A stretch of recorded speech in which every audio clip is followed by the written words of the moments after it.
Hello, আসসালামু আলাইকুম। আপনারা কেমন আছেন? আমি ভালো আছি। আমি JS কিচেন ডায়েরি থেকে আপনাদের সবাইকে শুভেচ্ছা জানাচ্ছি। আমি অনেক দিন পর আপনাদের সামনে এসেছি।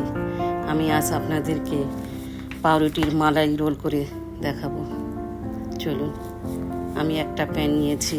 এখানে 1 চামচ ঘি দিব,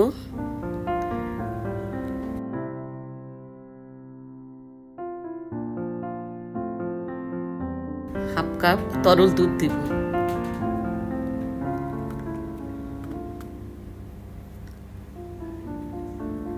আর 1 কাপ গুঁড়ো দুধ দিব।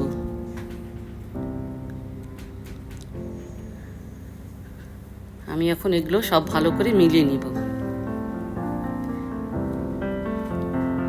সুন্দর করে আমাকে মিলিয়ে নিতে হবে, যেন কোনো লাম্পস না থাকে। আর এটাই আমার খিরসার পুর তৈরি হবে।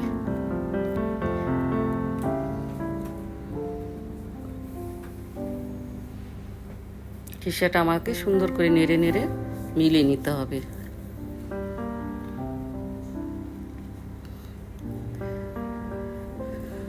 আস্তে আস্তে করে নেড়ে নিচ্ছি। আপনারা আমার এই চ্যানেলের পাশে থাকবেন, আমাকে সাবস্ক্রাইব করবেন, লাইক দিবেন ও কমেন্ট করবেন।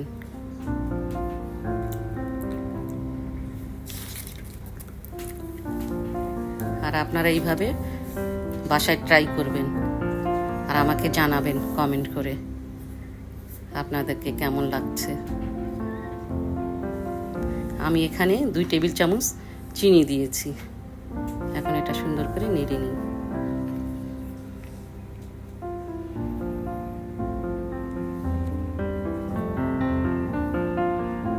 আস্তে আস্তে করে নাড়তে নাড়তে আমার পুরটা গাঢ় হয়ে আসতেছে। এই সময় চুলার জালটা একটু কমায় রাখতে হবে, যেন পুড়ে না যায়। আপনারা এটা বাসায় চটজল তৈরি করে নিতে পারবেন। আমার পুর প্রায় রেডি হয়ে গেছে, অনেক গাঢ় হয়ে গেছে। যতক্ষণ আমার প্যান থেকে এটা উঠে আসতেছে না, ততক্ষণ আমি আস্তে আস্তে করে নেড়ে যাব।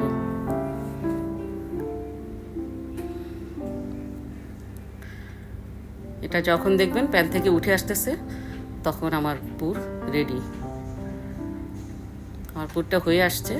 এটা আর একটু ঠান্ডা হলে গাঢ় হয়ে যাবে।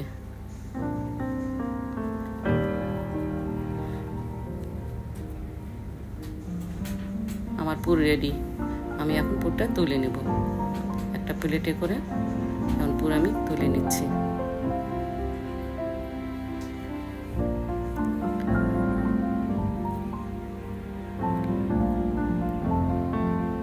আমি পুরগুলো তুলে নেব।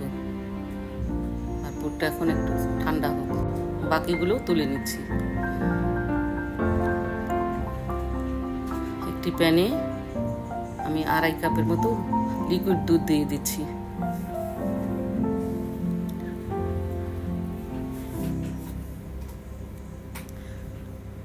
আর চুলার জালটা এখানে মাঝারি রাখতে হবে।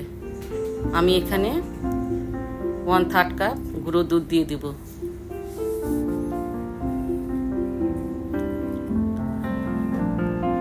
দুধটা এখন আমি গুঁড়ো দুধগুলো আস্তে আস্তে করে নেড়ে নিচ্ছি, যেন কোনো লাম্পস না থাকে।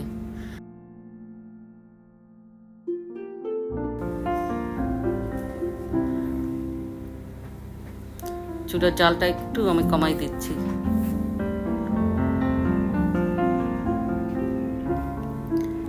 দুধটা যখন দেখবেন নাড়তে নাড়তে কমে যাচ্ছে, এই সময় আমি অ্যাড করব কনডেন্স মিল্ক।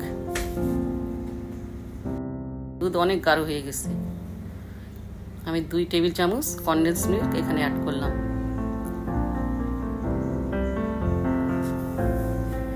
আমি এখানে আর কোনো চিনি ব্যবহার করব না, এই কনডেন্স মিল্কের চিনি হয়ে যাবে।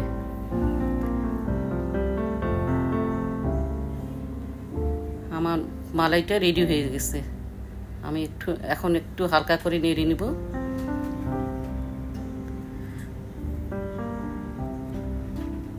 আমার মালাই রেডি। আমি এখানে কয়েক পিস পাউরুটি নিয়েছি। আপনারা টাটকা পাউরুটি নেবেন। আমি চারদিকেই কেটে নিচ্ছি, ব্রাউন অংশগুলো কেটে আমি এগুলো ফেলে দিচ্ছি। এগুলো আমি ফেলে দেবো না, আমি পরে এগুলো আমি ব্রেড ক্রাম্ব হিসাবে আমি ব্যবহার করব। আমি এখন এগুলো বেলে নিচ্ছি। বাসি পাউরুটি হলে বেলার সময় ফেটে যাবে, কাজে আপনার টাটকা পাউরুটি নেবেন আর চেপে চেপে বেলে নেবেন।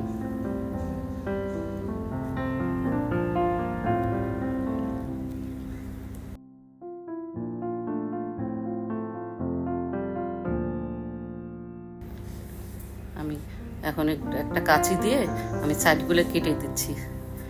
এটা জাস্ট সৌন্দর্যের জন্য, না কাটলেও হবে।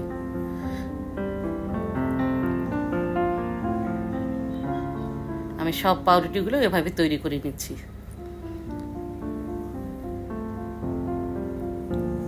আমার সবগুলো করা হয়ে গেছে।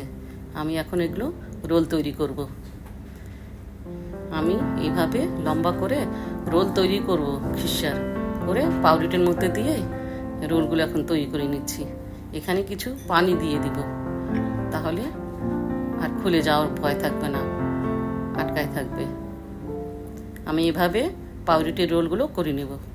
হাতের মধ্যে একটু ঘি নিতে হবে, নিয়ে খিসার রোলগুলো লম্বা করে এভাবে বেলে নিতে হবে হাতের মধ্যে, নিয়ে আমি পাউরুটির মধ্যে দিয়ে দিচ্ছি এবং রোলটা চেপে চেপে দিবেন।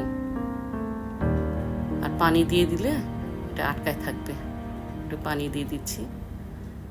আপনারা এভাবে ঘরে তৈরি করবেন। আপনার বাসায় গেস্ট আসলেও তার সঙ্গে গল্প করতে করতেও আপনি কিন্তু তাকে এইভাবে সুন্দর করে তৈরি করে খাওয়াতে পারবেন। সেই গেস্টও অনেক খুশি হবে।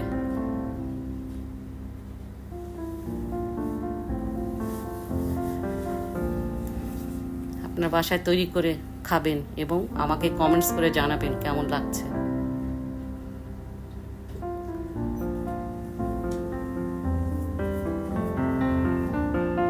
একটু পানি দিয়ে আটকায় দিবেন।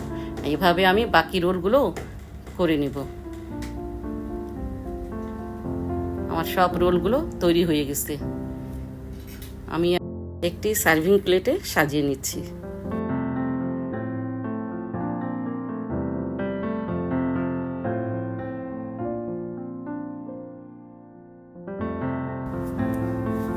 আমার মালাইগুলো আমি গরম দিব না, গরম দিলে নরম হয়ে যাবে। আবার ঠান্ডাও দেওয়া যাবে না, তাহলে সোক হবে না। একটু কুসুম কুসুম যেন থাকে। আর প্রতিটি রোলের উপরে আমি সুন্দর করে মালাইগুলি ঢেলে দেব, যেন সব দিকেই যেন পড়ে।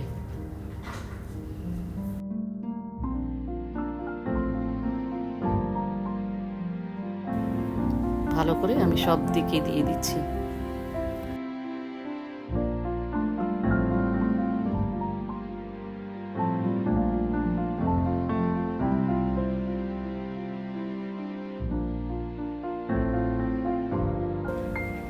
সবগুলো আমি দিয়ে দিচ্ছি।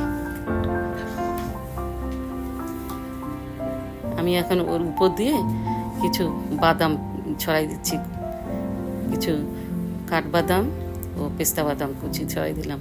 এটা জাস্ট একটু ডেকোরেশনের জন্য, না দিলেও হবে।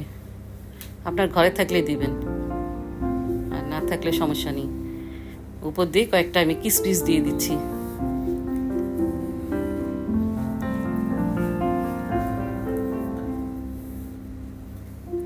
এভাবে আপনার তৈরি করে খাবেন, খেয়ে জানাবেন আমাকে কেমন লাগলো আপনাদের।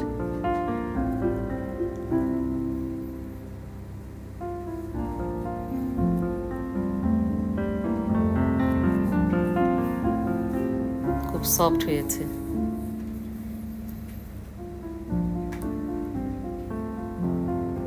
আর রোলগুলো খিসে ভরা, অনেক সফট।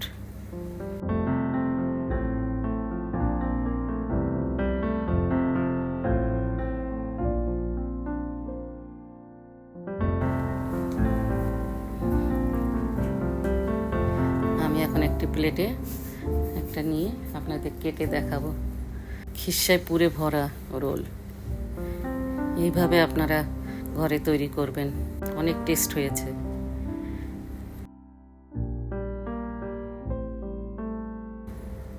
এভাবে খাবেন বানায়। খোদা হাফেজ।